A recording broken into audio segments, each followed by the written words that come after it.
paano natin matutulungan ang ombudsman para makafile ka agad? No? Ombudsman Assistance Centers, meron ba kayo nakikita anything that we can do in order to support your mission of mabilis na investigation and filing of cases?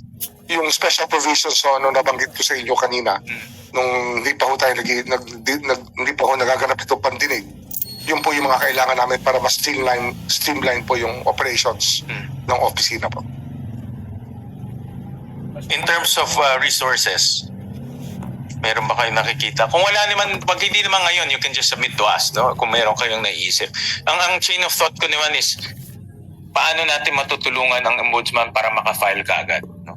I understand that, of course, bago kayo, you're organizing the office, but itong gravity kasi nung kaso, no? We're talking about kung kung titake natin into consideration in na-discover ni Secretary Vince, 421 ghost projects. No, yung pa lang yung na-discover, hindi pa natin nakikita yung mga substandard, hindi pa natin nakikita yung mga sa iba pang mga projects like farm to market roads. So enormity, yung inlaki, no? At yung daming taong nasangkot ay kakailanganin talaga natin na maraming sabay-sabay na taong gumagalaw.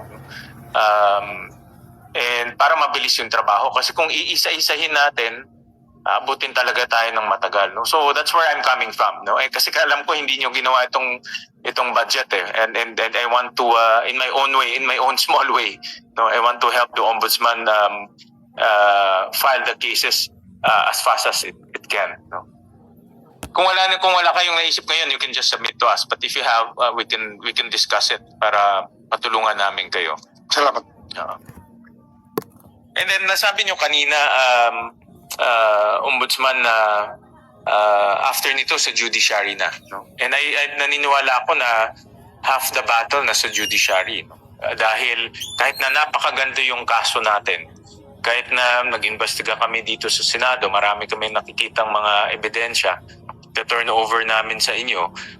Pero ang gera nasa judiciary.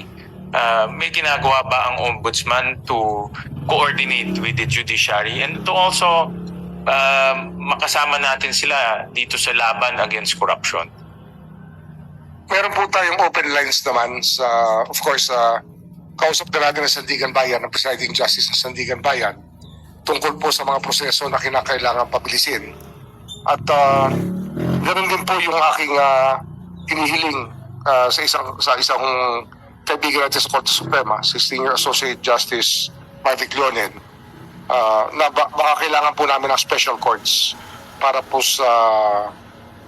sa RTC, yung draft court po talaga ng RTC, para wala na akong ping-pong, wala na akong pasahan ng jurisdiction. Pagka meron po tayong special court sa RTC, ay malamang po mas mabilis po ang pagdinig ng mga kaso. At ganun lang po naman ang kinakailangan. Talaga may contact po, ang institutional contact, ang ombudsman, tsaka yung mga judiciary officials. Yun po yung pinakamahalaga para sa amin ngayon. Thank you for those. And just to go to specifics, but I will not go into the detail. May mga na-file, nasabi nyo kanina may 5 nang na-file sa ombudsman ng mga kaso. May ini-expect pa ba tayong maifa-file in the next maybe 7 to 14 days, next 2 weeks? At after na-file sa inyo itong 5 kaso, kailan naman ang ini-expect natin ma-file to sa Sandigan? Yung mga final po sa amin ng ICI tsaka ng DPWH na magkasama, yun po yung susunod at yun doon po maisirin po yung proseso. Ang tingin namin kasi maganda na ho yung mga ebidensya ng dokumento na nakadikit po sa complaint. Kaya kaunting evaluation lang po yan, o hindi na evaluation. Tutuloy na po kami sa PI dyan pagka nakita po namin na o kaya sa fact-finding magdadagdag lang kami ng konti pa para ho maging saradong-sarado ang kaso. Para pag-file po namin, pagka-din po ng PI, sasagot na lang po yung kabila, tapos joinder of issues. Mga 2 weeks para ang PI po namin 60 days ang binibigay namin na panahon At sana po within 30 days baka meron na hong ma-file sa Sandigan Bayan, posible po yan. Thank you for that, Ombudsman. I'll go to some specifics sa inyong budget. Nakita ko na meron tayong budget for yung tinatawag nating Ombudsman Assistant Centers, no? About 45 million. Actually, ngayon ko lang na laman na mayroon palang ganitong service na ino-offer ang Ombudsman to our constituents. So, ang plano is to open additional 3.